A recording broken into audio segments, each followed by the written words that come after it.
Two balls and a strike to count on Taylor. Reyes fires, swinging a drive, deep left field, it's his way back, walk the ball, Chris Taylor.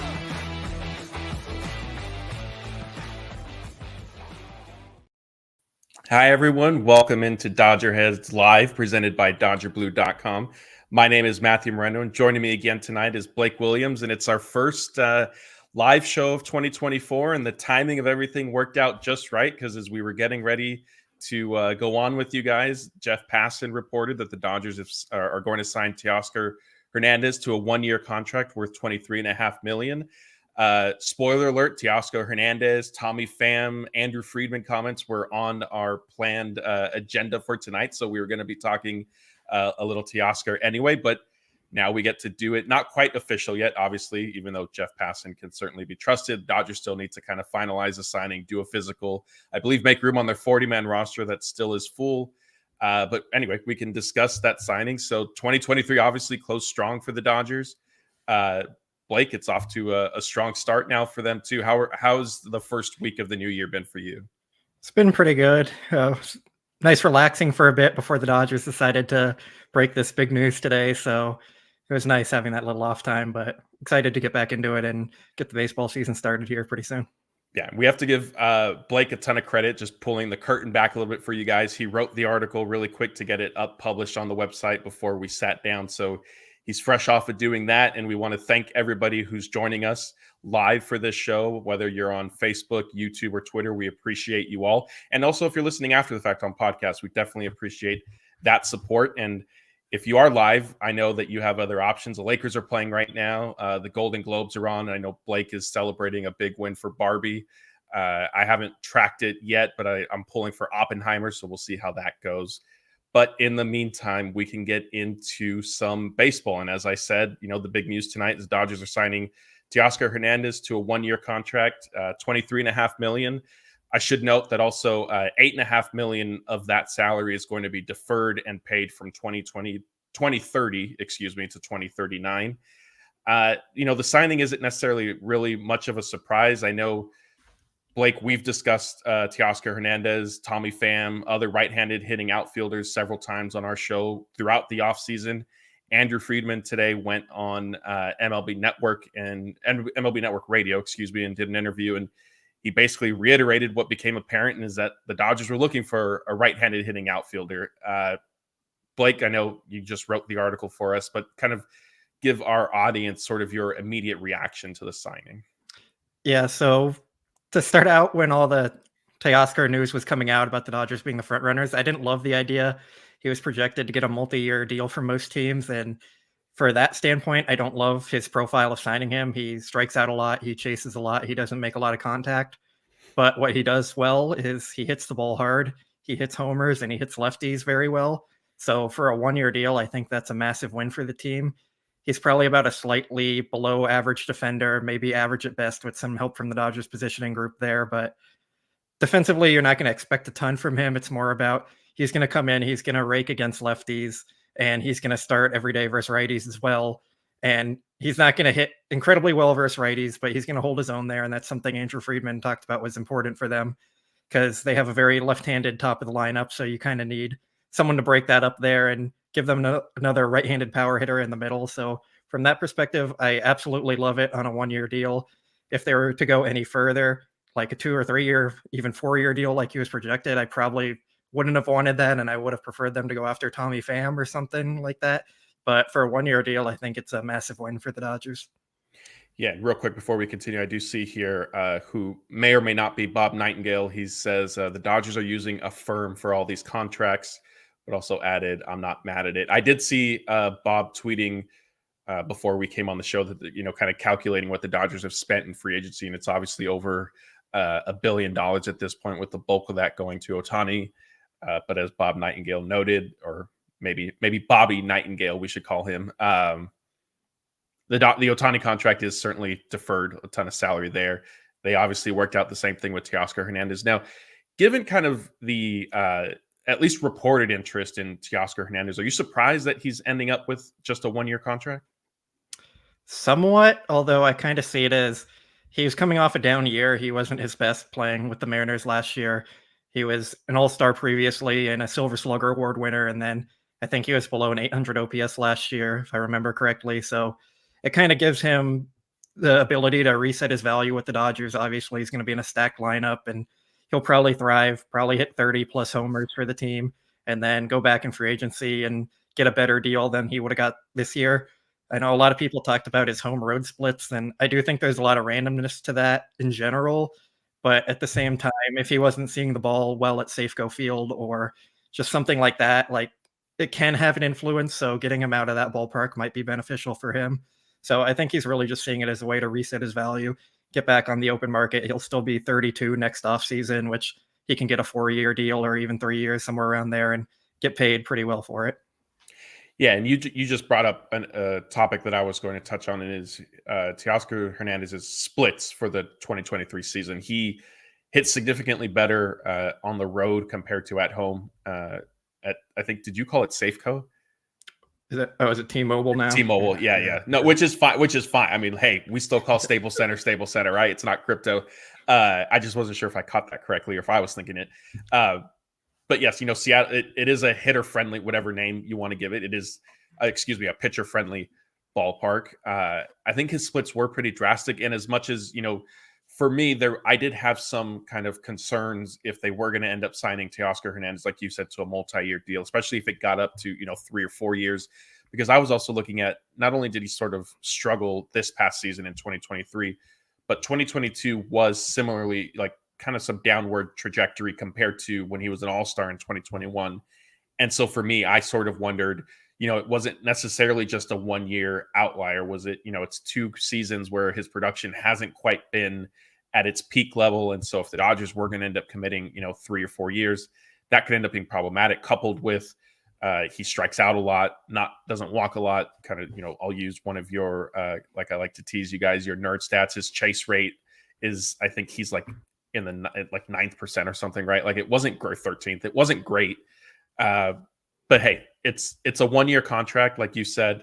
And I think the most important thing is that he brings some, right-handed power to a lineup that was, again, I know I've joked about it one way or another. It doesn't matter. The Dodgers somehow seem to end up with a lineup full of left-handed hitters, and every trade deadline, they are seemingly looking for somebody on the other side of the plate. And so, now they've done it. And I don't want to completely derail this discussion, but I will sort of bring this up. Andrew Friedman has notoriously said he doesn't like operating at the trade deadline because prices are high. The cost to acquire players is so much more than what it typically is.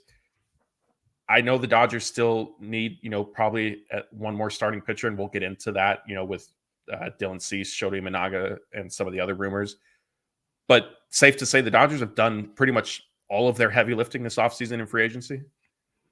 Yeah, unless you're counting Josh Hader coming in soon. I'm doubting that. But yeah, I think it's safe to say we could have said they've done their heavy lifting before this signing. Sure. And now, this is just the cherry on top. They've had an incredible offseason. It's kind of hard to put into words how much they've actually done. When we go back and look on this, I think we're all going to be very impressed because teams don't spend often. The Dodgers didn't spend it all last year, and that's something we both talked about and kind of said they should have been spending more. So to come out and kind of prove that they want to win and spend all this money this offseason and put themselves in the best position to win, it's been great for them.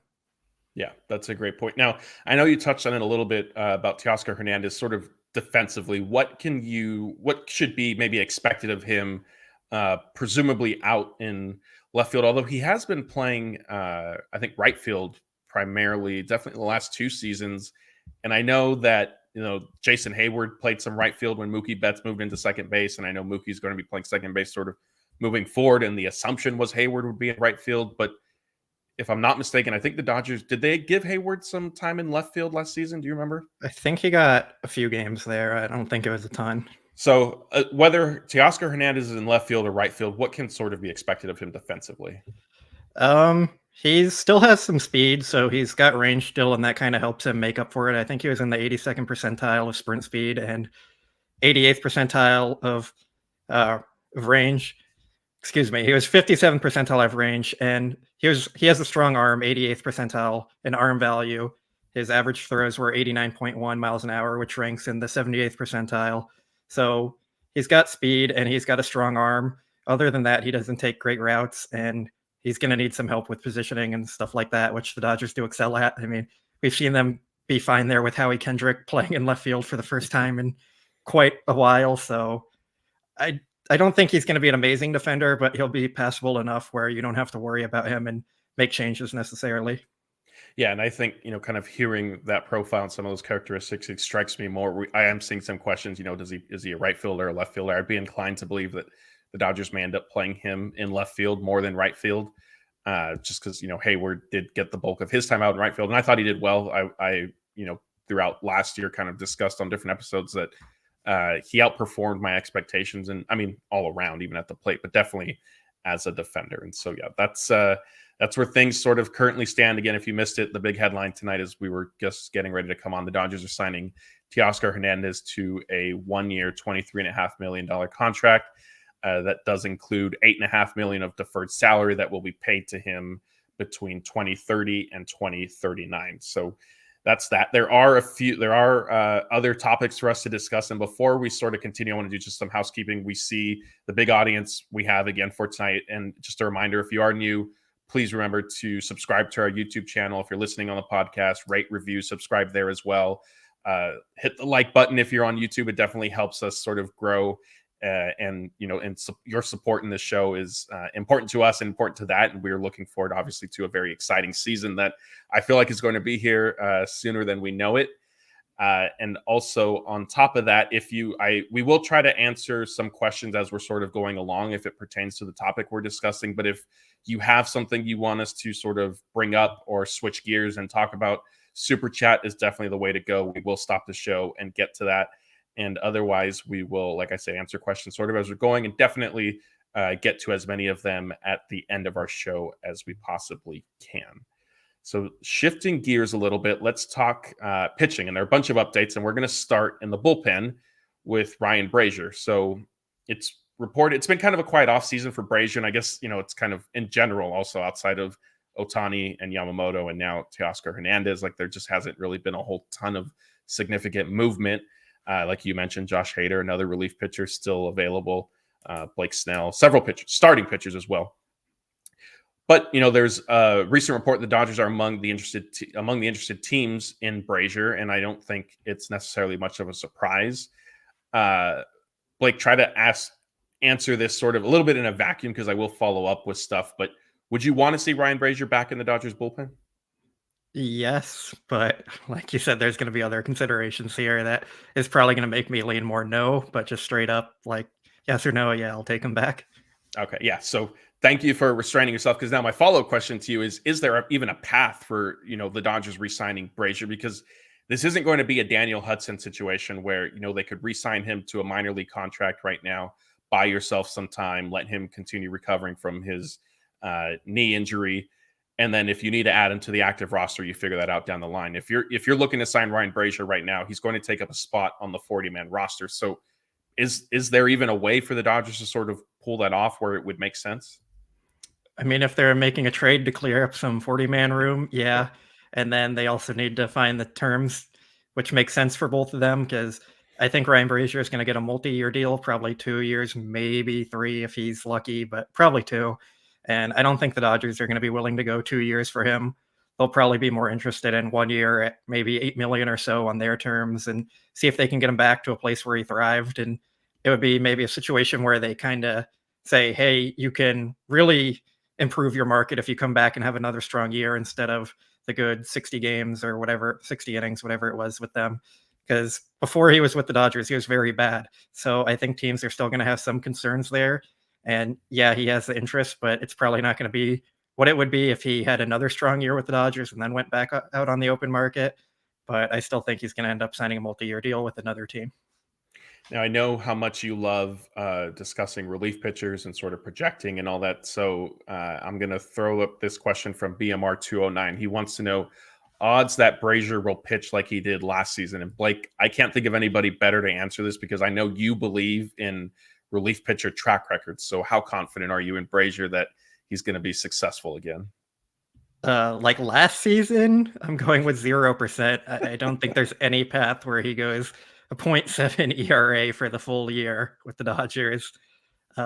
Being a solid like middle relief type, I think maybe 60% chance.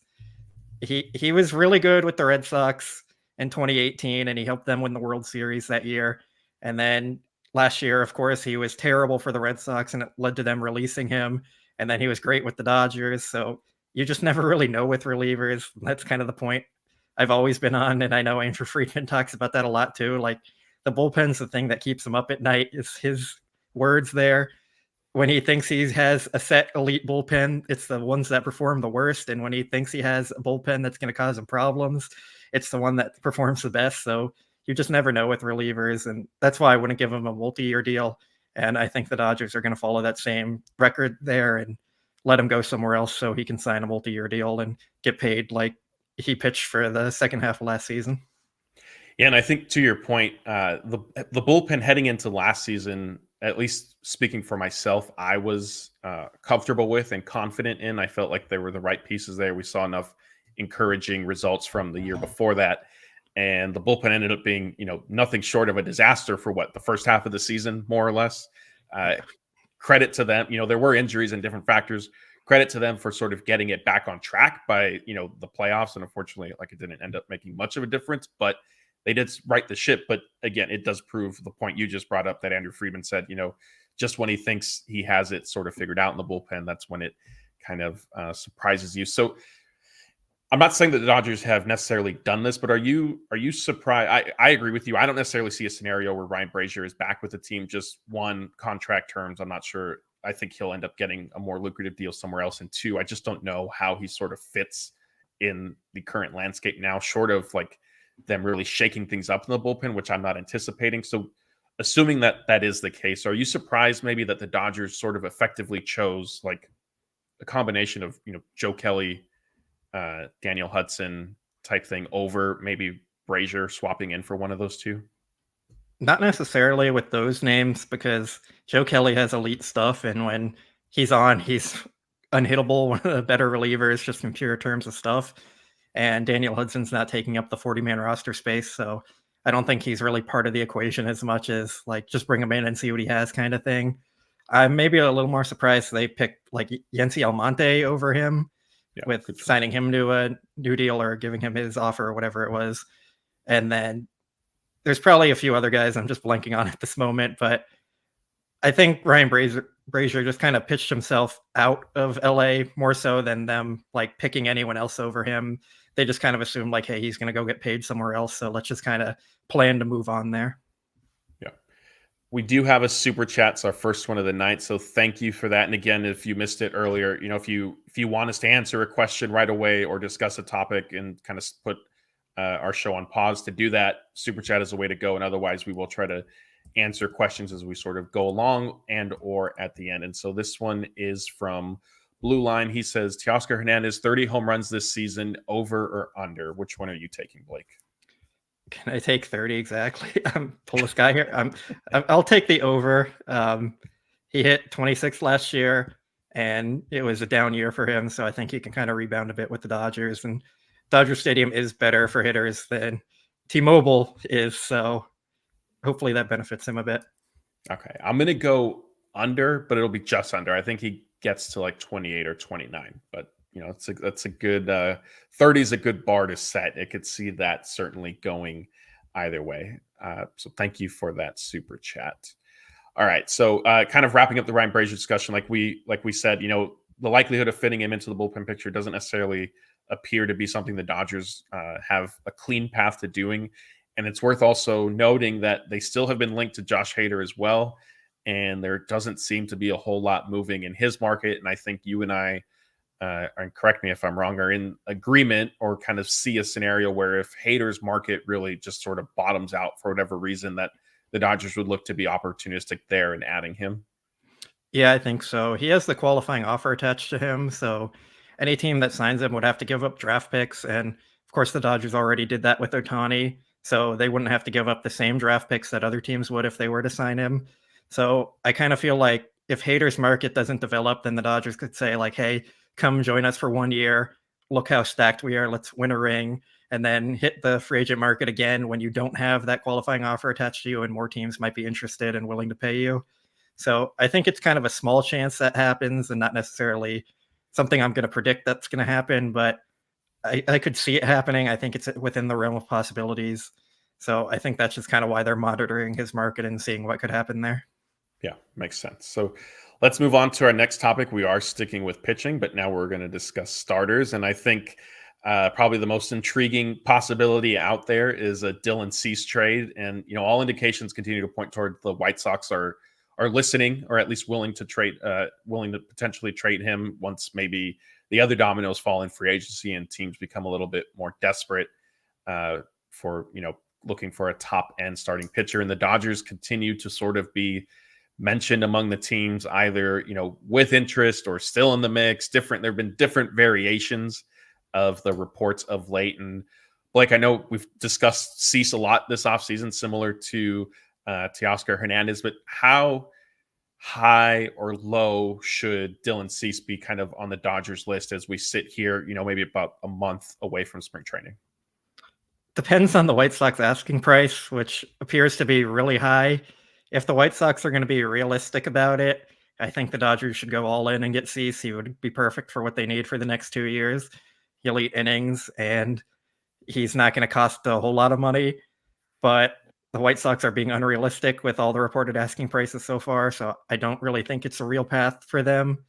But again, like, the Dodgers seem to be going all in this year, so why not go for it and bring Cease in? They obviously blocked Miguel Vargas and Michael Busch again, so you could trade one or two of them in the deal, and maybe it's not even for Cease, but someone else, and it would make sense to get him. I just don't really see it happening. I'm glad you brought up Miguel Vargas and Michael Busch, because that's something I was going to touch on, and you referenced it. The White Sox reported asking price for Dylan Cease has been high. Would you be comfortable with the Dodgers, let's say, needing to trade both Vargas and Busch to get Dylan Cease? It's a tough one. I've been really high on both those prospects, and we've talked about them a lot. They've kind of fallen out of favor a little bit, but I still believe the upside's there. I'd be more willing to give up Michael Busch because they're already very left-handed, as we know, and he's older, and he just needs a chance to go play somewhere. He's proven he can hit at AAA, and he needs to find playing time at the major league level. As for Miguel Vargas, I could still see him mixing in as maybe their left fielder next year after Teoscar is back in free agency. Give him a year to develop more at AAA. He's still pretty young, and the Dodgers have believed in his talent a lot. So I could probably be talked into it for Dylan Cease just because that rotation for the next 2 years would be wild to think about. Like, you'd be adding a third ace and essentially have 3 or 4 aces for the next 2 years, if not more, when Ohtani comes back. So it's intriguing, but I'm not sure the White Sox would necessarily want both of them, as opposed to maybe like Emmett Sheehan or someone in that kind of range there. So if it took it to do that, I'd probably do it, but I still like the idea of keeping Vargas. So, and if it is, let's say, Busch is sort of a centerpiece, if you will, do you think based off reports of what the White Sox might be looking for in a Dylan Cease trade, do you think it's something like Bush? They may be inclined to ask for Dalton Rushing. I think the Dodgers would counter with. I think they're more likely or willing to part with Cartaya at this point. So let's say Bush, Cartaya, one of the young pitching prospects as well, plus more. Do you think? I think with what the White Sox are asking for, they would take more than that, which is why I'm saying I don't really see it getting done. I don't think any team is going to be willing to meet the price the White Sox are asking for. And I think we can kind of show that by the White Sox haven't traded him yet, with a lot of teams are interested. And then you also have the Orioles who need a pitcher and the Yankees who need a pitcher, and they have prospects that they could give up to. So the price is just going to keep going up for him.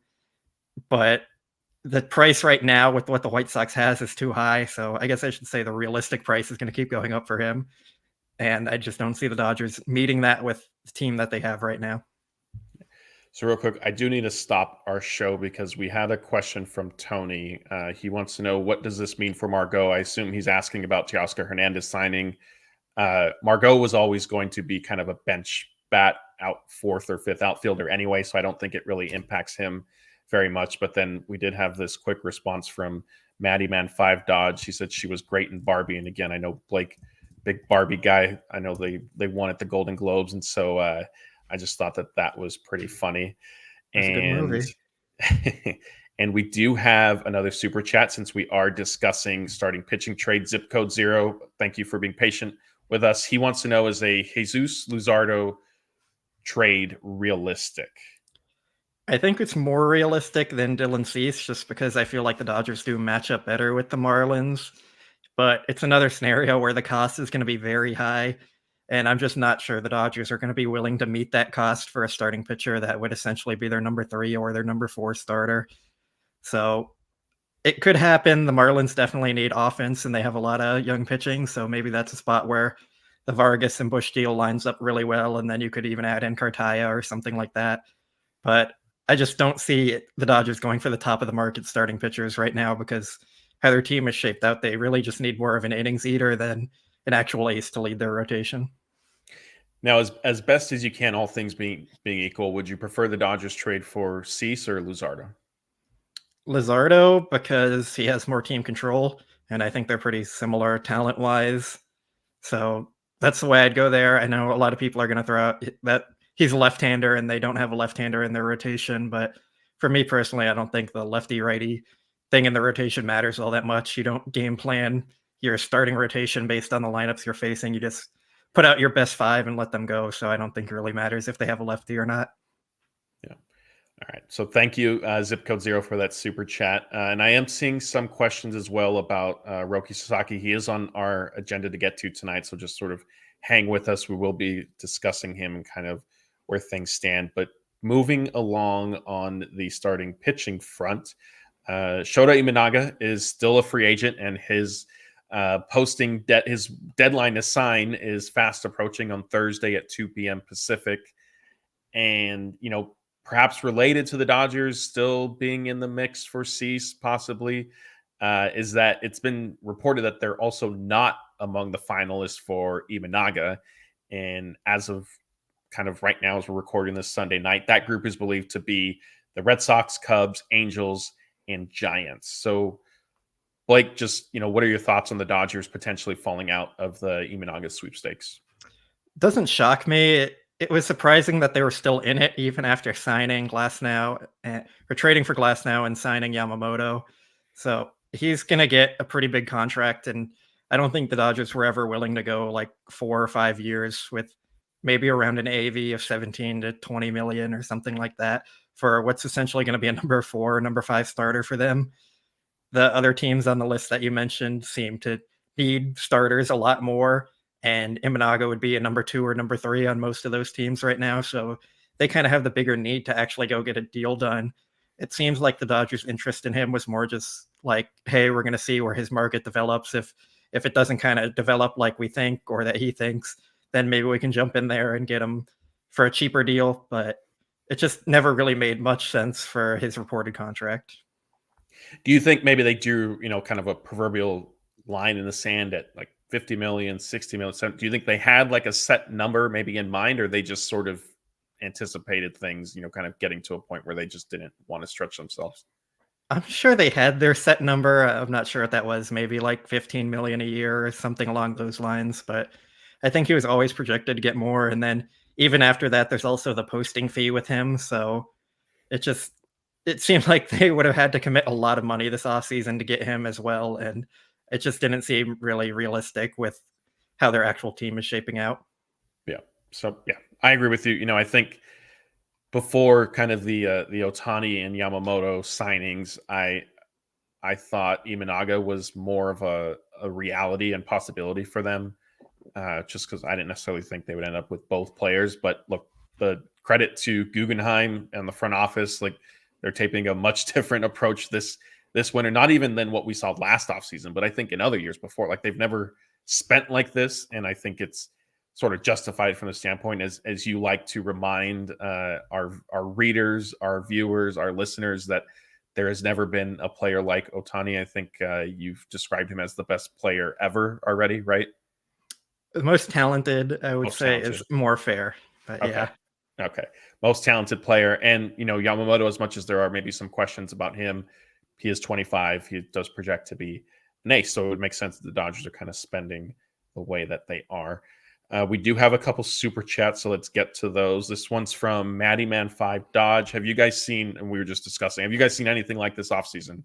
Like the Padres getting Juan Soto and Xander Bogaerts and all those guys kind of rings a bell, not to this extent, of course. Another one that came to mind was the Philadelphia Eagles in like 2008, I think it was, or 2009. They went all in and built the quote dream team roster. Didn't end up performing well, but it's just not really. It's the Dodgers signed arguably the two best free agents ever, just in terms of what they bring, what teams wanted, and what teams look for. Like Yamamoto is an ace at 25 years old, and he was a free agent. That's never happened before. When aces, if they get to the market, they're generally like 30, 31, 32. So to get a pitcher in the prime, it's very unique, and it's not something that's ever been done there. And of course, Ohtani is a player that we've never seen before. So to get him, it's not like it's a very unique situation there as well, because it's never happened before. And then on top of that, they also had a Tyler Glasnow, who's another ace and arguably a top 10 pitcher in baseball when he's healthy. So there hasn't really been anything like this ever in any sport, I'd say. But those are the two that came to mind when I saw that question. So I'll go with them.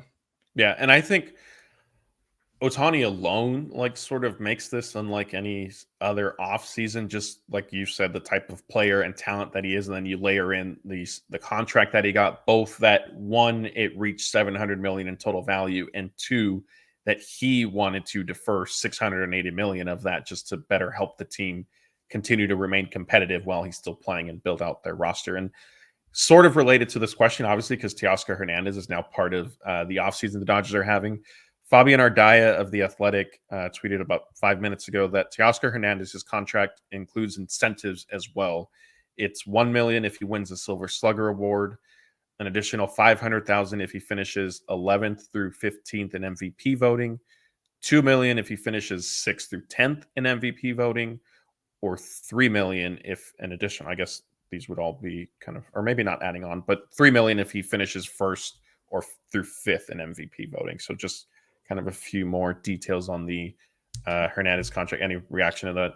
Can we bet on if Teoscar even finishes in top 5 in Dodger MVP voting? Like, that seems like a mean incentive to give him there. Yeah, that is a little rough, but hey, maybe you never know. If we got asked earlier, over under on 30 home runs, maybe he ends up at 40, 45 and somehow is, enough of a driving force that, yeah, like, to your point, that, Mookie and Ohtani and Freeman are all overlooked for MVP for some reason. Let's get to our next super chat. This one's from Jeremy Bird. Over under, Dodgers finished 20 games ahead in first place. I'm assuming he means NL West and not the National League as a whole. So we'll say division. Blake, do you see them running away with the NL West again? I'm going to say under, just because winning by 20 games is a lot. Like, they would need a lot to go right. And the Diamondbacks are still a very talented team, and they've made some good additions this offseason. So, I mean, like, we're saying if they finish 19 games over, that this won't cash here. So I'm going to take the under for sure on this one. Now, are we counting these 20 games ahead? Is this like actual math, or is this Blake math that nearly started a riot in our group text during the season? I mean, that's how the math works. So 20 Okay. games over, we're just sticking with that. You can interpret it how you want. Okay. We do have another super chat, and again, we appreciate those, so we'll keep moving along. This one's from Victor Cervantes. He wants to know what about going after Shane Bieber or Emmanuel Clase? And Victor, this is perfect timing because Bieber was the next topic we were going to get to. Again, the Dodgers, by all indications, are still looking for a starting pitcher. We discussed Dylan Cease trade if you weren't with us earlier. Shōta Imanaga, they're not among the reported finalists for him anymore. So kind of, slightly less speculated about possibility is Shane Bieber. And I know he's also not necessarily a Dylan Cease type caliber or Corbin Burns, perhaps. But, it was reported this past week that the Dodgers checked in with the Guardians on a potential trade. Blake, what are, maybe some of the challenges that you might see kind of arising if the Dodgers wanted to trade for it? Let's focus on just Bieber for now. That he's not very good. I think that's the biggest challenge here. He's kind of more name value than anything at this point. He doesn't get a lot of strikeouts. He was topping out around like 92 last year and throwing 91. He's just not an ideal pitcher you really want to target. If he was a free agent, like, you'd be sure have him come in and eat some innings, but having to go out and trade for him, I just don't think it's something the Dodgers are really going to be inclined to do. Generally, when the Guardians are willing to trade a starting pitcher, it's right when they're about to decline or about to fall off a cliff, like we've seen so many times with what they've done. So I just don't really see it happening. I think it was more just the Dodgers doing due diligence and saying, hey, maybe we can get him. Maybe we can fix something with him.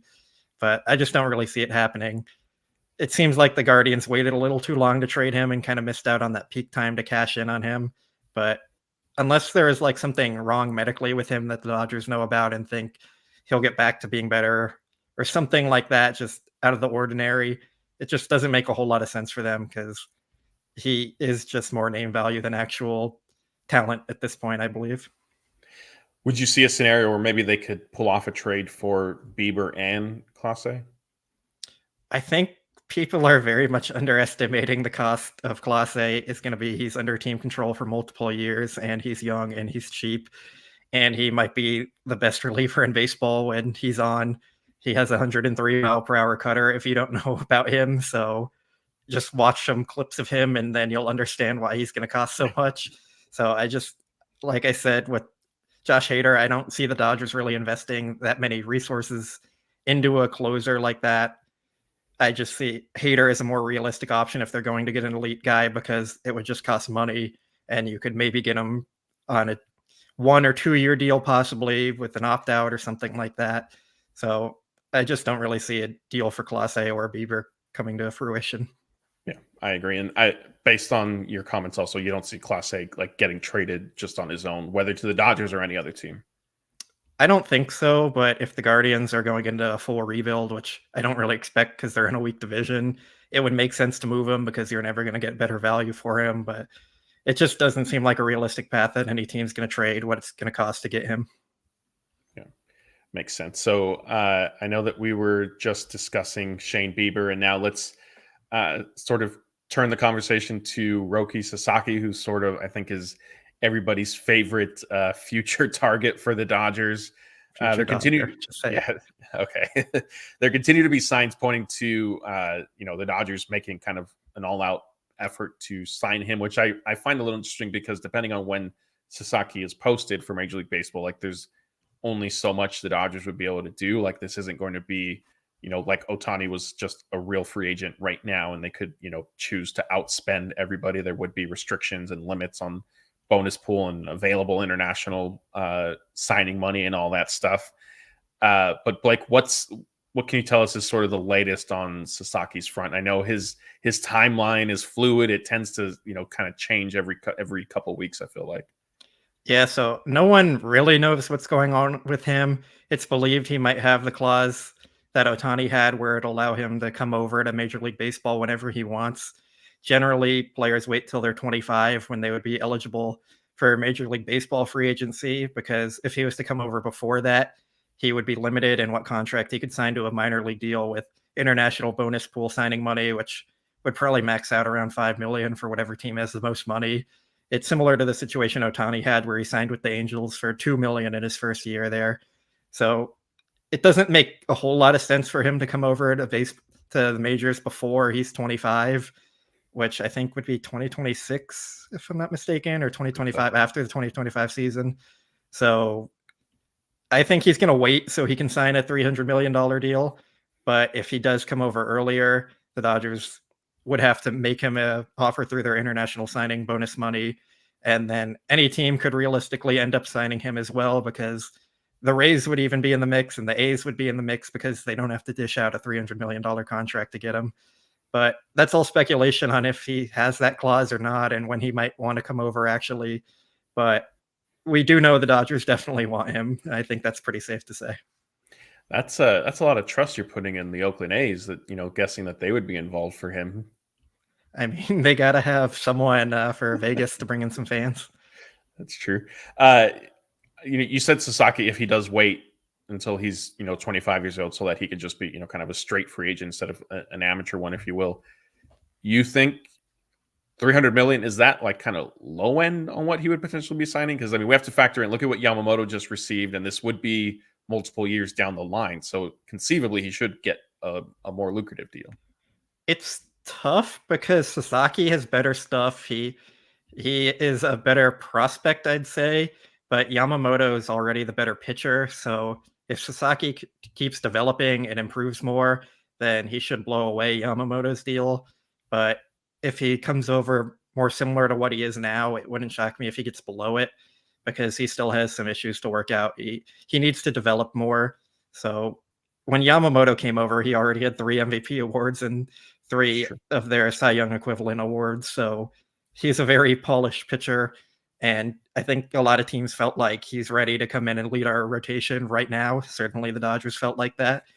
With Sasaki, if you were to sign him at this point, he's probably more number 4, maybe even could start in AAA. But just on the talent alone, Sasaki might be the most talented pitcher in the world. It's just he has to put it all together and develop more. Would you be concerned at all if Sasaki decides, if he does have the same opt-out clause that Ohtani did, and they'd have to post him whenever he asked? Would you think that would, because it does take a little bit of a competitive advantage away from the Dodgers, right? Like they're not able to just sort of freely spend or spend at their full discretion. So if he does do that, do you think that hurts the Dodgers' chances, or do you think he may just be interested in them no matter what, and so he would be giving them a fair shot anyway?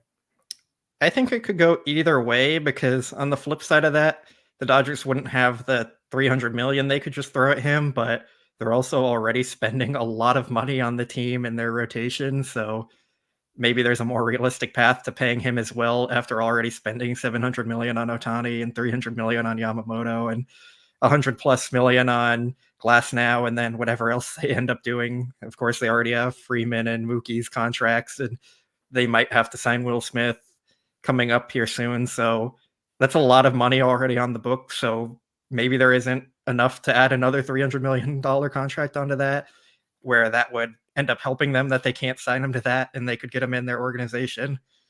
And they've already been scouting him and talking with him for a while. So I think that kind of plays into a benefit for them if other teams can't make a bigger offer than the Dodgers could. Like the Mets could come in and throw $400 million at him, and the Dodgers might not match that if he was a free agent at 25. So we're really all just guessing here, and we're just kind of playing around, but it seems like it could end up benefiting them or it could end up hurting them. It depends on what Sasaki wants and what he ends up doing.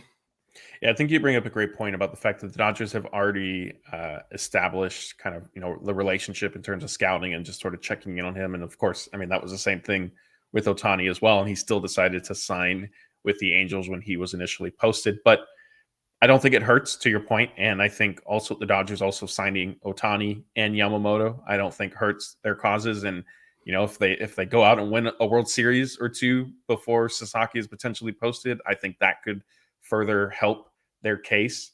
So yeah, that's kind of where things stand with Roki Sasaki. It is very much a fluid situation, and there isn't really a whole lot of clarity in terms of when he can potentially opt out if he does have the opt out clause.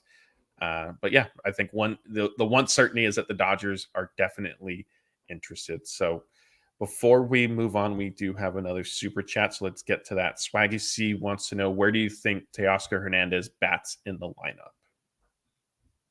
I'll say 5th behind Max Muncy in the 4th spot, I believe. No, wait, 6th, right? Because you have Mookie, Otani, Freddie, Smith is 4. You're going to probably have Muncy 5 just to add the lefty there, and then Teoscar 6 for the righty, and then Hayward or Outman 7, and then probably Lux and Hayward or Outman as the 8-9 there. Maybe even 7 makes sense just to break up the lefties even more, but I don't think they'd want to put him that low in the lineup. So I'm going to say 6th, I guess. Do you see any scenario where he gets up to the cleanup spot? If, I don't want to say like Will Smith, like he had some struggles last season. He is obviously, we've seen his potential if he's basically an all-star. He is an all-star catcher, and he's one of the best catchers in baseball kind of when things are going right. But I think we've seen him sort of prove a little susceptible to some lulls that are, kind of extended period of time. So if that happens again, do you see the Dodgers maybe making a change? It could happen, but I think it would be more based on who's pitching on the day. Like, he might just start off right off the bat of hitting 3rd or 4th against left-handed pitching just because he's so good against them, and maybe 6th or 7th against right-handed pitching. I mean, I think we all know Dave Roberts is going to move around the lineup quite a bit. They never really have a set lineup. So if Will Smith struggles, I could see him moving up a bit. Yeah. But also, I don't love him in those spots because we have to think the Dodgers are going to have a lot of RBI opportunities in the 4, 5, 6 spot there, with their top 3 are going to get on base quite a bit.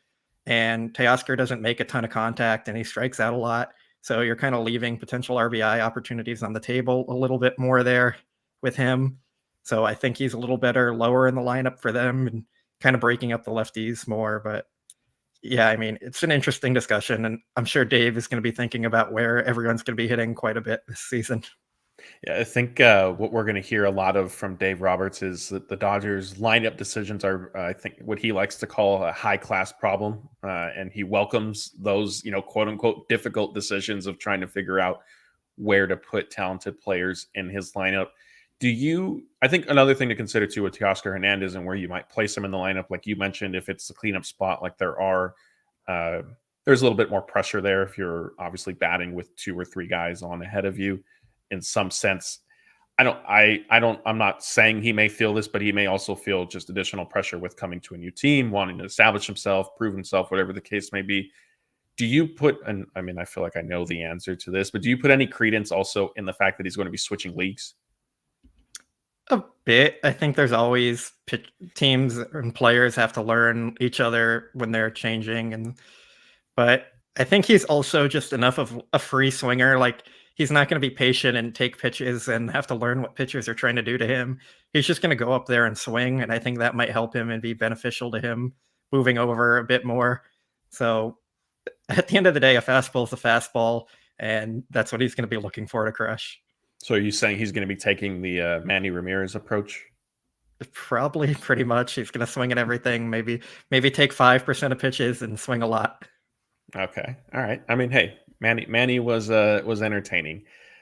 So thank you, Swaggy C, for that super chat. Like we said, the lineup decisions are, whether just focusing on Teoscar Hernandez or other players, it's definitely going to be interesting to see. So I want to give our viewers who are with us live a chance to get some questions answered. So we're going to start that. Just remember, if you can, start it with question in all caps, just so it's easier for Blake and I to sort of pick them out as we're scrolling through the comments. And while those are sort of populating, I wanted to highlight that Guggenheim Baseball, the Dodgers, and Shohei Ohtani combined to donate to earthquake relief efforts in Japan. There was a big earthquake there, I believe, on January 1st. I don't know if it was the first here or the first in Japan, but at the start of the new year, that unfortunately did a lot of damage. So kudos to them for getting involved. And of course, we're sending all of our thoughts to those impacted. And also a quick note, if you haven't seen it, Check out our Instagram for video of Mookie Betts and Walker Buehler attending Dodgers night that was hosted by the LA Kings. I know, Blake, you're our resident Kings fan. Anything you want to add on to that? Yeah, look up the video, but don't look up the score. It was a disappointing night for the Kings. They got off to a hot start. I think they went up 2-0 and then lost 4-3 in overtime, or a shootout even. So, yeah, tough night for the Kings, but good night for Mookie Betts and Walker Buehler to have their fun there. And it looks like it's also been a good, I don't know when it arrived, but a good couple of days for you. You have an Ohtani jersey hanging in the background there. I did see some questions about it. So can you tell people kind of when you ordered in some details? Yeah, the day Fanatics announced it, I ordered it pretty much immediately, and then I think they sold out within like 10 minutes of being announced. So I got pretty lucky there to get one. So I decided to hang it up here for the show. There we go. We have another super chat, so let's prioritize this one before we answer some questions. Kevin Guerra wants to know, how many home runs are the Dodgers hitting in 2024? So he wants a team total here. What did they even hit last year? Do we have the answer? Last year, I'm not 100%. Was it last year or 2 years ago? Last year they hit they hit a bunch because they had the 4 players over 30. Yeah, or 4 players with at least 30. I don't know. You can't put me on the spot like this here without. I think they hit 249 last year. Looks that sounds like about right. So let's say 273. I'm going to go 300. I think, well, that might be a little aggressive, actually. I don't think they have enough hitters on the team who hit the ball hard enough to get to 300 consistently. Okay, what did you say? 270 what? 273. Because they're losing JD, so like you're not just adding in Ohtani and Teoscar, right. And they're losing David Peralta. We have to remember that, and it might cut into Austin Barnes' playing time and Miguel Rojas. I'll do a Price is Right on you, and I'll go 272. Okay. Let's but yeah, thank you. I want to see. Let me see if anybody's answering. Let's see. Nobody.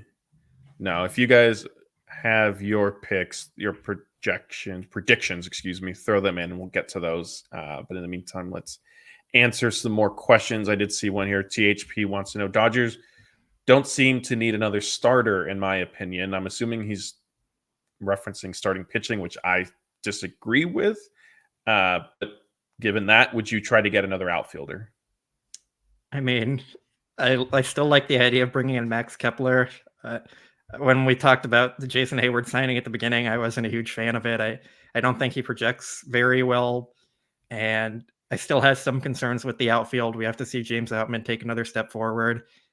I don't think Margot is going to provide much offensively. I still have a little concerns about Teoscar's profile, even though it's a great one-year deal. So it never hurts to bring in more talent, but they're probably set at this point, I'd say.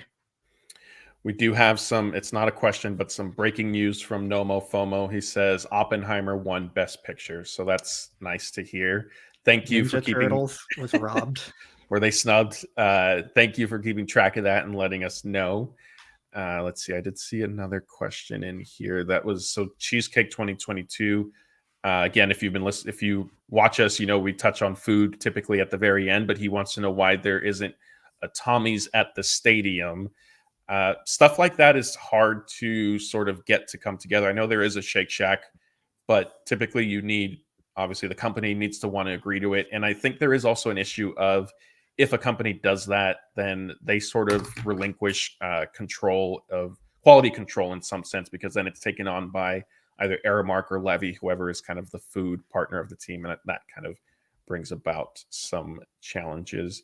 TQT wants to know, what are penalties for going over the Cohen tax? Do you happen to have these off the top of your head or no? Yeah, so if the Dodgers go over this year, they'd pay 110% fee on every dollar over the luxury tax, or it's either over the luxury tax or over that fourth tier. I think it's the final, yeah. Okay, so basically, if they went over 10 million, they'd have to pay 110% on that 10 million. And then they'd also have their draft picks move down 10 slots, I believe it is. So they're pretty significant penalties, but also it's mainly just money for the team. So like, keep spending, who cares? I mean, you have a good farm system. If you lose 10 spots down in the draft that you're already giving up in signing Ohtani anyways, like just go for it, keep adding on, and have some fun this season trying to win a ring. Larry Partridge wants to know, who do you like batting ninth, which sort of is the spot that turns the lineup over potentially for assuming Mookie Betts will be hitting first. So who would you want in that 9 hole? It'll probably be Gavin Lux, and that's who I'd say should be there. He's their worst hitter, I'd say, in the lineup. And that's not anything against Gavin Lux as much as the Dodgers have a really deep lineup. But generally, I don't think there's much to having like the second leadoff hitter type thing that Joe Madden loved to do with batting ninth. Just get your better hitters more at bats and put your worst hitter in your last spot. It's just the best way to do it. See, I disagree. Maybe disagree is too strong. I think there is value for putting the right type of hitter in the number 9 spot. I don't think by any means you take your best player and stick him down there. That's not what I'm saying. But if you're kind of maybe torn between 7, 8, 9, and Gavin Lux has some speed, has a little bit of he'll run into a home run every now and then, but he could be a gap hitter. I think putting him at 9th to potentially set the table for Mookie, and then either Ohtani or Freeman, whoever's going to be batting second. And then third, obviously, I think makes a difference. And there's some value in there. I thought Lux, when he was batting ninth, excelled kind of in that role. So I'd be looking forward to him kind of taking that on again. Let's see. I did see a good question here. Now I can't find it. Here, we could do it with this one. Ederico, with the Teoscar signing, where does this put Chris Taylor? I still want to believe in him. Everywhere. That's the point of having Chris Taylor. He can play any position any day. He'll mix in. He'll start quite a lot at different positions instead of being locked into left field. So that's kind of his best role, and he's going to be their utility guy this year, and makes a lot of sense for both sides there. Yeah. Chris B wants to know that this does have a funny typo, so I'm going to correct him. He says, question, this pretty much shuts the door on Kike, right? Sad to see him go. And I assume he's referencing the Teoscar Hernández signing, basically ruling out Kike, which I will agree with. But I think for me, the discussion is more so going to come down to, would you have rather had Manuel Marco or Kike Hernández?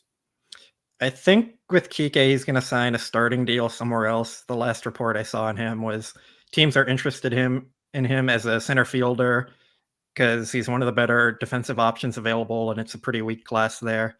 So I just don't think he was ever really going to come back unless the Dodgers had a definite set spot to play him, and seems like they've kind of filled that already. And I think I would have preferred him to Margot, but it seemed like you needed to take Margot to get the Glasnow deal done, and then at that point, it's just like, whatever. It's not a huge difference between the two players. Judy wants to know, what do you make of the overblown comments Muncy made about Dodgers shipping out selfish players? Didn't think there was anything controversial about what he said. It was interesting. It provides stuff to talk about. I'm not really sure who the players he was talking about is. Maybe Trey Turner was the one that kind of came to mind for me because he was in his free agent year, and it was always pretty much reported he wanted to go back to the East Coast. But also at that same time, he was really close with Freddie Freeman, and they had the picture of them hanging up in the clubhouse that I think a lot of people saw and loved there. So it was interesting, but if we don't really know who he's talking about or what he's saying, there's kind of not much to speculate on and see. Like, the Dodgers have put an emphasis on clubhouse culture, so if they found out what the problems were and made a change there, like, that's obviously going to be good for them. But clubhouse stuff is more above our level of what to talk about here, I think, because unless it's a huge issue like the Padres absolutely collapsing with their clubhouse issues, like, the players and the team are going to handle that stuff internally generally. Yeah, I will say what was interesting, and I haven't seen the full interview, so I want to kind of preface my comments with that, is I don't think it wasn't clear if he was talking about the 2023 team or just like kind of the last few seasons, right? Yeah. So, yeah, I mean, I think that's the only thing that's sort of interesting to me. I don't know if it was, after 2021 or 2022, like, I don't know why he would necessarily be discussing that right now. So more than anything, I just thought it was a little strange to sort of touch on. Like, the clubhouse hasn't really been the issue for the Dodgers. It's been disappearing in the playoffs. But other than that, I didn't think it was a whole lot of nothing, I guess, to me. Brian Goff says, does Andy Pages get any at-bats this year in the big leagues? I'm going to say no, because he's coming off shoulder surgery and we don't really know what to expect from him. He still needs to perform at AAA and kind of get his feel and swing back to him.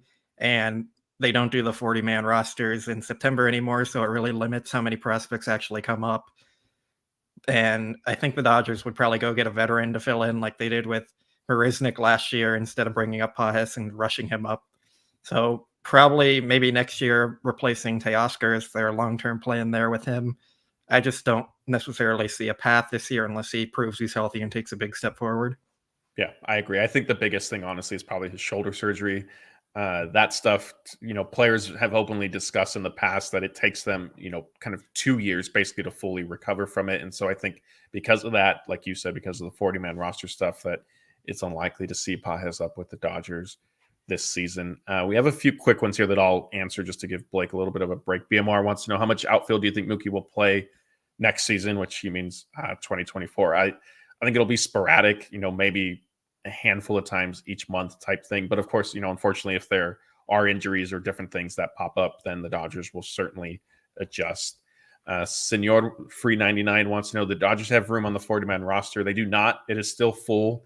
So that will need to change. There'll need to be some sort of trade or a DFA in order to make this signing of Teoscar Hernández official.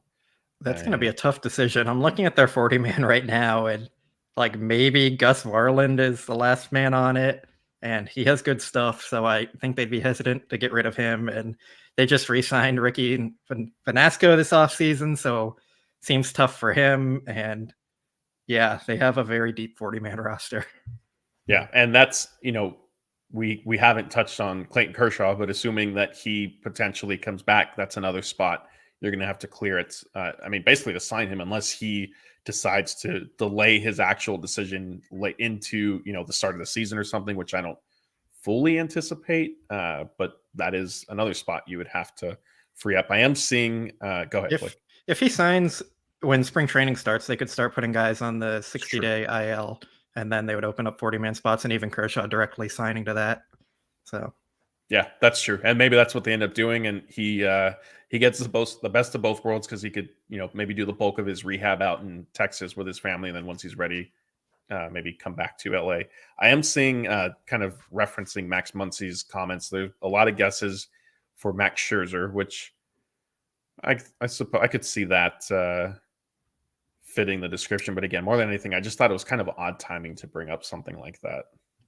For me, Scherzer seemed like a guy who was just kind of crazy about winning and wanted to do a lot there. I know obviously he didn't pitch with the injury, but the injuries happen and can't really hurt him too much for that, because it's just a bit of randomness there. So I'm not sure if it's Scherzer or anyone else, but like I said, speculating on it isn't really helpful. They have a stacked team right now, and let's kind of move on to that and focus on celebrating this year. Yeah, well said. Not a question, but a comment from James Bostrom. Hey guys, Happy New Year. James, thank you for joining us. Let's see, I'm scrolling through here. Blake, if you happen to see a question, let me know. Here's one.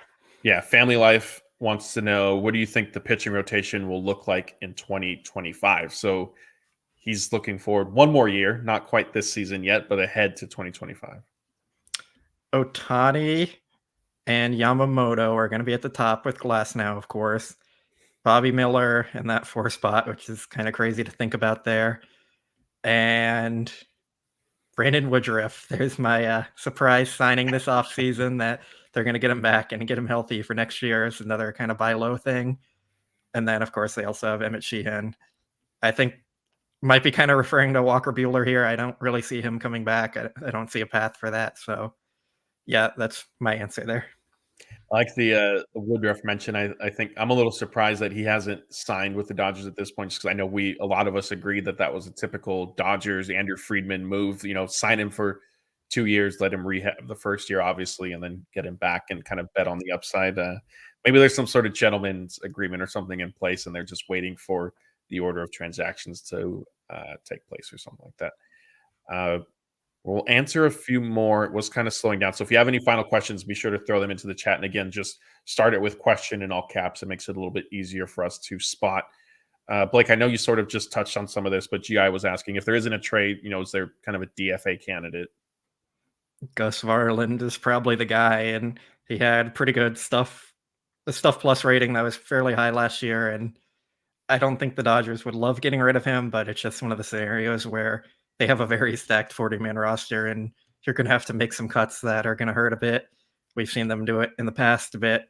So, yeah, I think that's where they end up going. Here's a question from Dave Loon, and I saw you mention that you'll ask it again because we may have skipped it, so I apologize for that. He thinks the Dodgers need another starter and that it would be a one-year guy similar to Tyler Anderson. It would also keep a spot open for Buehler and or Tony Gonsolin in 2025. So do you see, maybe a one-year sort of innings eater that the Dodgers might add? Off the top of my head, no. A lot of my targets are signed already. I like the idea of Shōa Imanaga, but he, of course, signed with the Mets today. So there goes that idea I had for them. I like Uriel Rodriguez, but he's going to get more than 1 year. So I don't have any answers off the top of my head for this one. We have another super chat, and this one is from Noah Ortega. He says, I know you love orange. Matt, he's asking this to me. Sorry, Blake, you're going to have to sit this one out. Actually, I may need help. He says, I know you love orange chicken, so do you know any places in LA?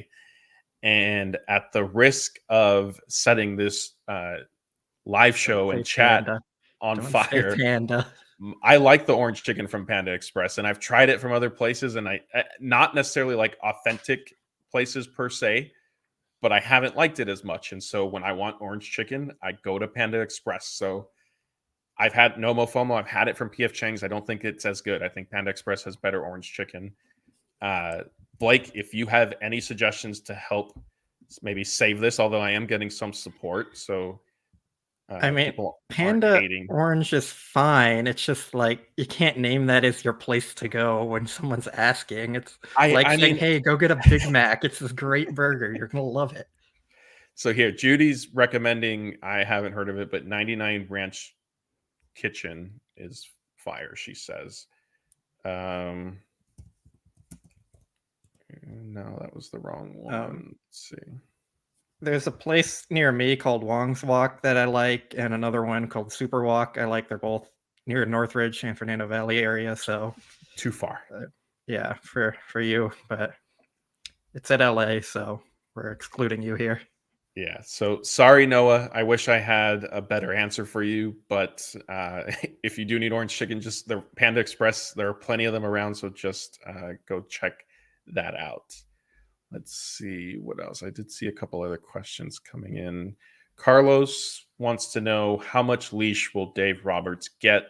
I did see this question kind of a few different times from people throughout our show tonight. Basically, some variation of this, and also asking, like, is it if the Dodgers don't win a World Series type thing, does he get fired? Is that what it'll kind of take? Do you see his job being at any sort of risk with this season specifically, regardless of what happens? Maybe it would be if they lose in the NLDS or something, it would be the final nail in the coffin for him. Like, I kind of thought if he would get fired after 2020 with how that ended, or 2021, excuse me, with how that ended, and then, or 2022.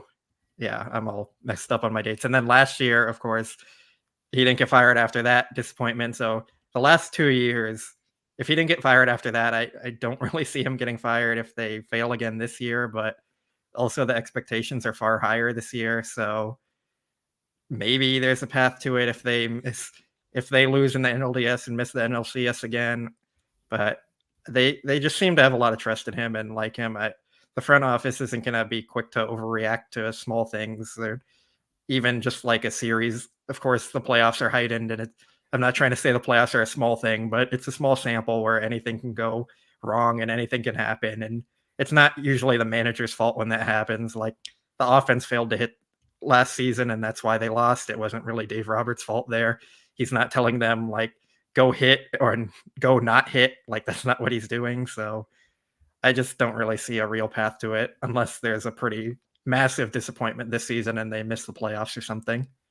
Yeah, I agree with you. I mean, if it didn't happen after these last 2 years, I don't really see a scenario where it happens unless, like you said, even I mean, if they were swept in the NLDS this season, then maybe. But if they lose in the NLDS, like a Game 5 heartbreaker or something, I think the front office will look at kind of the different things it'll be more of like how they got there and why that was the outcome as opposed to the actual outcome.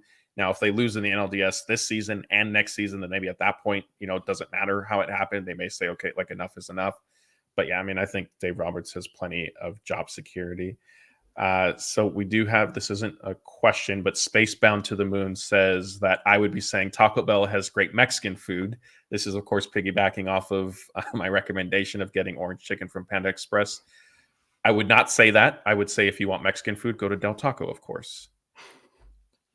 Ederico says, other than Bobby Miller, who gets playing time among the youngsters? I mean, are we counting James Outman still? And Emmett Sheehan's going to get playing time this year, and Kyle Hurt will probably get a good amount of playing time this year. Hunter Fiducia, if one of the catchers gets hurt, should see a good amount of playing time. Just the pitchers you can bet on, and James Outman. Those are probably the safe answers there. Yeah. This is, I think, an interesting question. Louis Rasky wants, and I apologize if I mispronounced your last name. Any thought of the Dodgers trading Margot to open up a spot on the 40-man roster? I think he's pretty locked into a platoon with Jason Hayward and their backup center field role. And if you traded him, you would still have to go out and sign like Kike, and then that wouldn't really open up a 40-man roster spot. You'd just be swapping them out. So I don't really see it. If anything, it would just be they want to upgrade there instead of opening a 40-man spot. GI wants to know, better chance of being on the Dodgers in 2025, Dustin May or Tony Gonsolin? Is Gonsolin under contract in 2025 still? Did he get the 2-year deal last year? He might be. And I know Dustin May should be as well, right? Through He might Dustin be May is, yeah. So Gonsolin is still under contract, and so is Dustin May. So I say both of them are probably going to be on the roster, but I'd say May has the better chance just because he has more upside. So if they're trading one of them, I think they'd be more likely to trade Gonsolin. He's probably more of a back-end starter, where May provides you the upside there. This one's from Kevin. Did the lineup order already get talked about? We did a little bit. It was more so where Teoscar Hernandez would slot into the lineup. Blake and I sort of agreed that 6 is probably the most likely scenario. Maybe moved up to cleanup spot if Will Smith might slip up. Maybe I think you said potentially even drop down to 7th, even though that was a little less likely, just to break up left-handers. In terms of overall lineup construction, this was something we sort of kicked around a few weeks ago, I guess about a month ago now, when Ohtani signed, and we were talking about, mainly the top end of the lineup, but how you would sort of pencil it out. We didn't rehash that tonight per se, but that probably will be a video that we sort of dive into kind of here in the next couple of weeks before spring training begins. So we'll have kind of a more in-depth answer once we can, maybe sit down and look at, the position group players have now sort of taken shape with the Teoscar Hernandez signing, I think it's safe to say.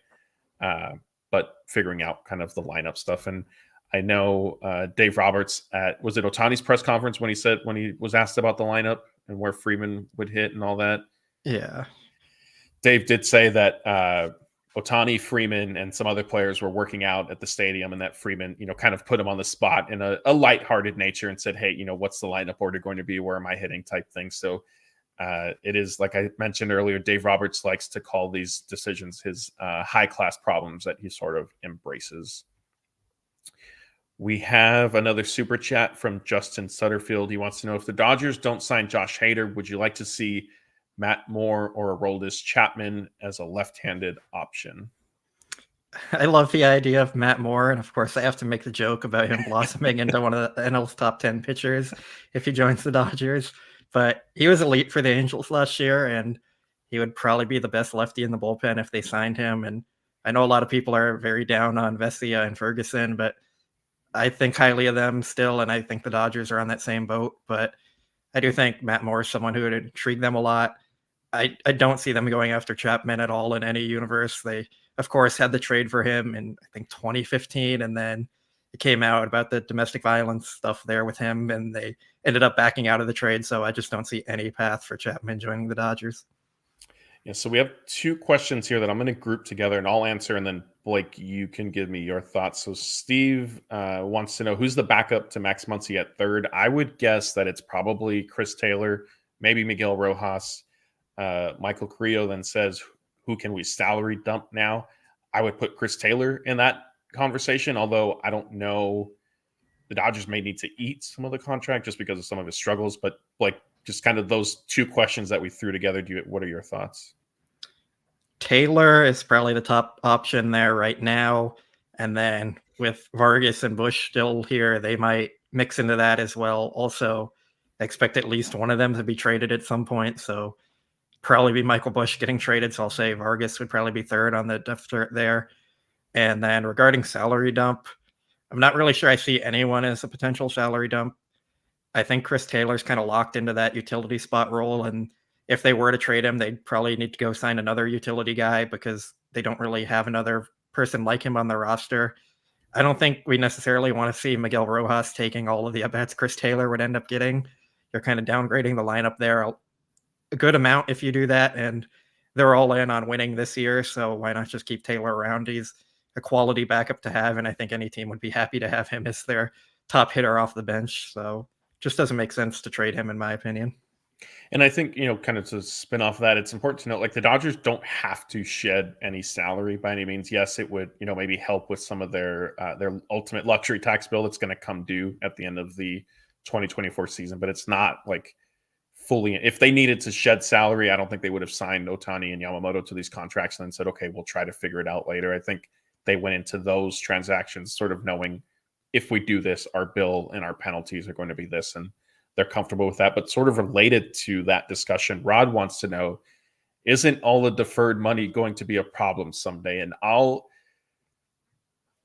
guess, yes, potentially, but I think it may be a problem for a different ownership group is how I personally will answer that. It won't be a problem. The Dodgers are a money printing machine. And I think it was the LA Times interviewed a few financial experts about it. And most of them predicted the Dodgers are going to make a lot of money off Ohtani's contract, like probably more than $1 billion off Ohtani alone. So they have to start putting money away for Ohtani. I think it's in 2 years. They have to start saving $46 million of his deferred money and put that away. So it's just not going to be an issue. The Dodgers are going to have the money then. It's not going to be on the payroll. It's not something they have to worry about building their roster around. It's just money coming out of their pockets. So I don't think they have to worry about it. And regarding Matt's comments about the ownership, like, professional sports franchises are probably the biggest asset that every billionaire wants to own. So I just don't see the Dodgers ownership group willing to sell their shares of the team, especially not Mark Walter. Like I said, they're printing money with the Dodgers. So it just doesn't make sense for them to sell, in my opinion. And there is, I guess we also can't underestimate the fact that at some point it's going to be, welcome to, I don't know, United Airlines field at Dodger Stadium type thing, right? Like that's something that the Dodgers have explored in the past. They haven't done yet, but there could be naming rights sold. The jersey patches that have, taken over MLB and, I mean, frankly, all sports at this point, that probably will be coming as well. So to Blake's point, yes, there is, money to be made. And I say it a little bit tongue in cheek when I say that it will be a problem for a different ownership group. I'm not quite as convinced as Blake that Guggenheim will be in it, 20 years from now, 15 years from now, but we'll see. Can we get a Staples Stadium at Dodger Field or something like that? Yeah, that would be funny. Zella wants to know, what is Friedman's next move? Bush isn't getting any younger. I think the next move is going to be a starting pitcher of some sort. Maybe trade, maybe free agency. We don't know. They're going to look for someone who's not at the top of the market probably and try and bring him in. I have no idea what they're going to do with Bush, being honest there. Like, I'm not sure the Dodgers even know what their plan is for him at this point. They haven't seemed to have a plan for him for a year now. So they're probably just going to wait and see if a trade comes along that they like, or figure it out down the line and just keep pushing it down the line. Yeah, I mean, honestly, I think at this point, Bush, at minimum is looking at starting the season at AAA again. I don't see a spot for him on the major league roster. I think the Dodgers probably should have sold high at the trade deadline this past season, just because, like, mainly to your point that you just expressed, is that they don't seem to really have either a plan or a spot for him, and so just kind of because of that.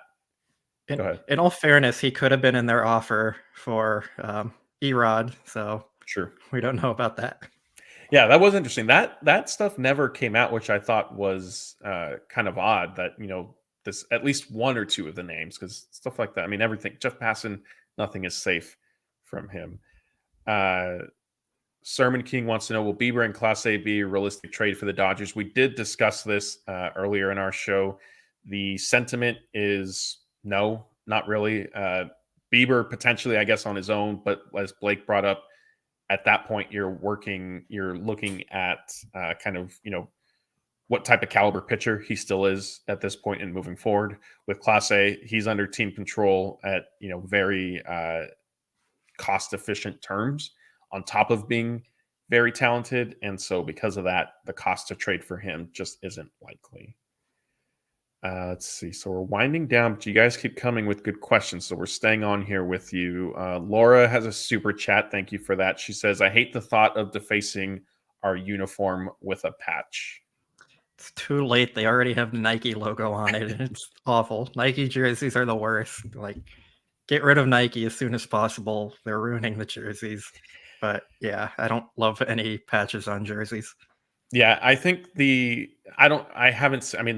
changes to the Dodgers jerseys and just other uniforms in general haven't been great. The actual swoosh, Nike swoosh being on the jerseys doesn't really bother me, but I do agree that once you get into kind of advertising for a company or something, on your jersey, that those patches aren't ideal. And it started, I know it was popular obviously in soccer.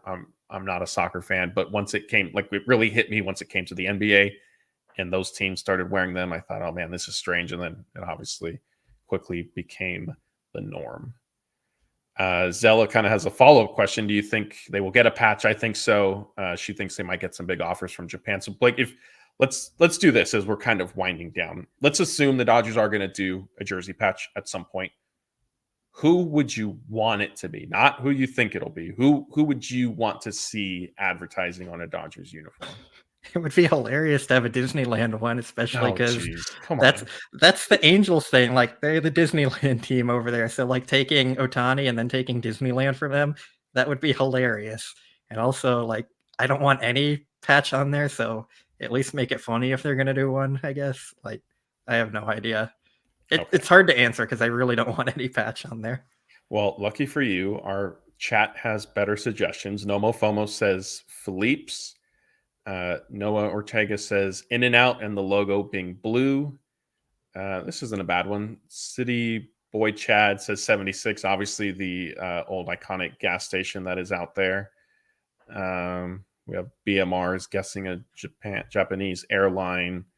Sylvester says Sapporo beer. Right Field Pavilion, another 76 or In and Out. Hasty Toyota. So we're getting a ton of In and Out. Enrock Sony. I think they're obviously the Japanese connection. Iris says Nintendo. Dodgers 818 says Looney Tune patch, which I think would be funny. JJ says Del Taco for me. Yeah, those are good. And others. Sony would be cool. Senor Free 99 says Northgate Markets. They have great salsa there. Affirm. Adam 818 says no patch, leave the jerseys alone. I think that is the general sentiment. Sasha echoes that. Let me see where to go. Dodgers logo. That's all. I agree. I think it's kind of all just kind of coming to a reality that it is going to be sort of inevitable. I do think they waited for this offseason or moving forward to actually make that change. Like, I don't think they added a patch in the previous years just because they knew they had big plans for this offseason, and now you're a much more global marketed team, so those offers should increase quite a bit.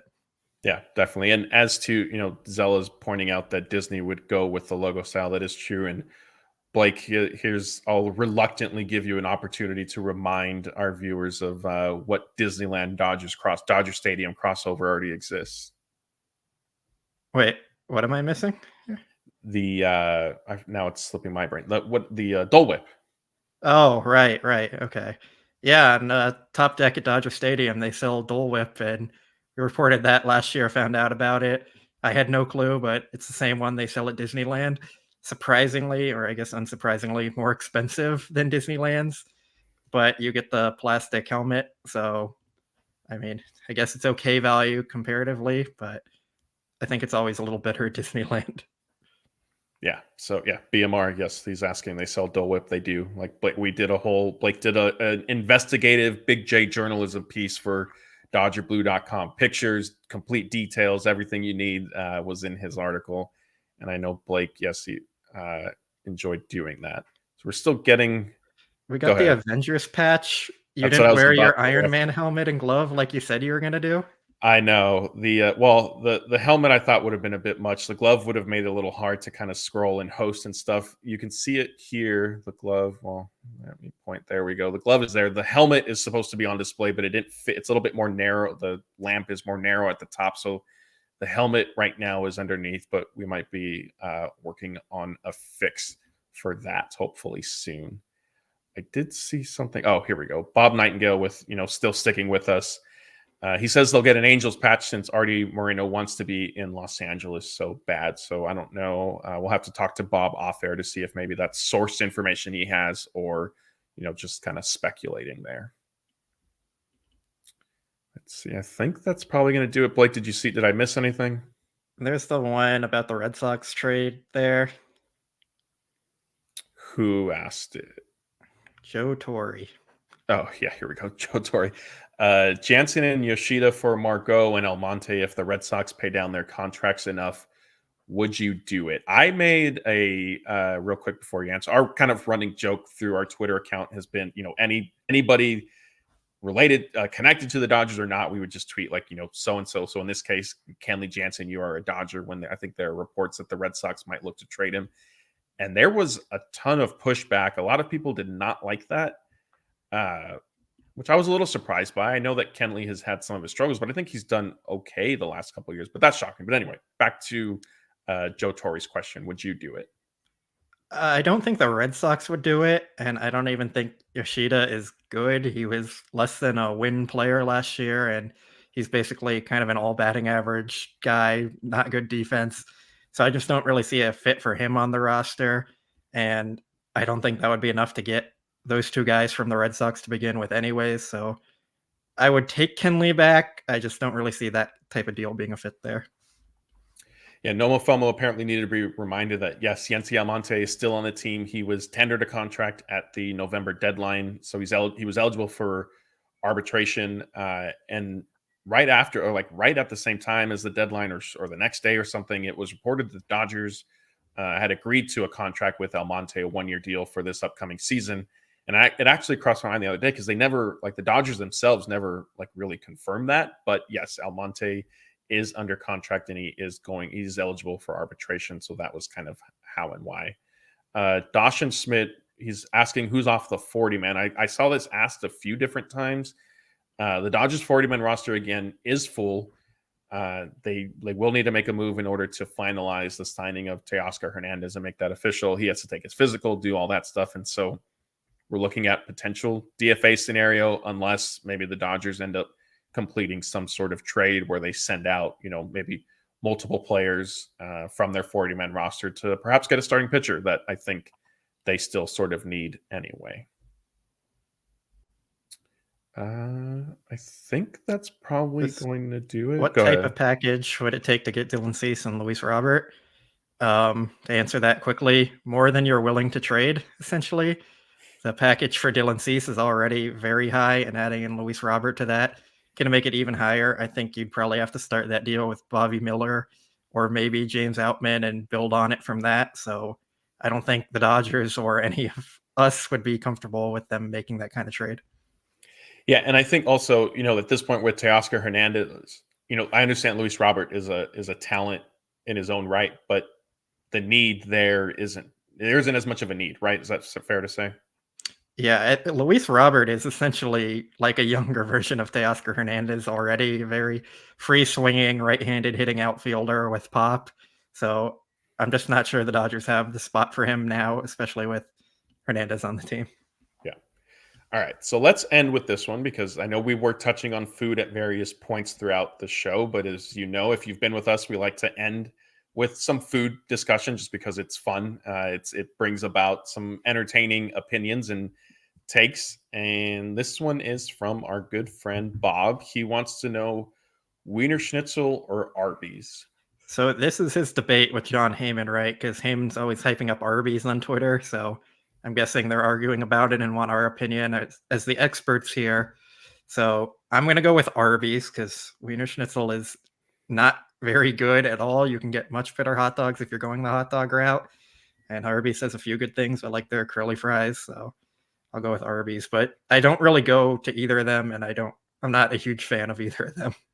I will say I don't go to Wiener Schnitzel all that often. But it's better than Arby's. Arby's is just one that's never stuck with me for whatever reason. I do understand your point that in terms of hot dogs, you could probably find a better option, but just like a kind of a classic chili cheese dog, readily available. Not all of us are able to drive out to Northridge and go to whatever, was it Cupid's that closed? It closed. So yeah, I can't even do that anymore. Yeah. See, so Blake, you're going to end up at Wiener Schnitzel more often moving forward, I think is the takeaway from this. Nope. So, all right. But Bob, that's where we stand, kind of a split. You're going to have to let your friend Heyman know that our staff is also split the way you were. And, maybe we'll have to hop off and get Scott on here. We'll have to text him and see what he picks and or get him on here to answer it because we know he loves the food questions that you guys have for us. So that's going to do it for tonight. Just a quick note, it probably will be Blake and myself hosting at 7:10s on Sunday for kind of the foreseeable future. We'll see if there are some scheduling conflicts. Maybe we end up pushing it back and that ends up getting Jeff kind of in the mix. But if not, Jeff will be kind of rotating through some of our weekday videos that we like to do for you guys. Excuse me. And we might also expand in doing kind of more live shows during the week that Jeff may be able to fit those into his schedule. But we'll definitely let you guys know as all of that is going on. And again, thank you if you joined us live. We appreciate it. We enjoy all your questions and interaction we get. Just remember to please like and subscribe our YouTube channel. Ring the notification bell. It's how you will get notified when we are planning to go live or if we're posting new videos. And if you're listening on podcast after the fact, we appreciate that as well. Just please also remember to rate and review there and subscribe and all that good stuff.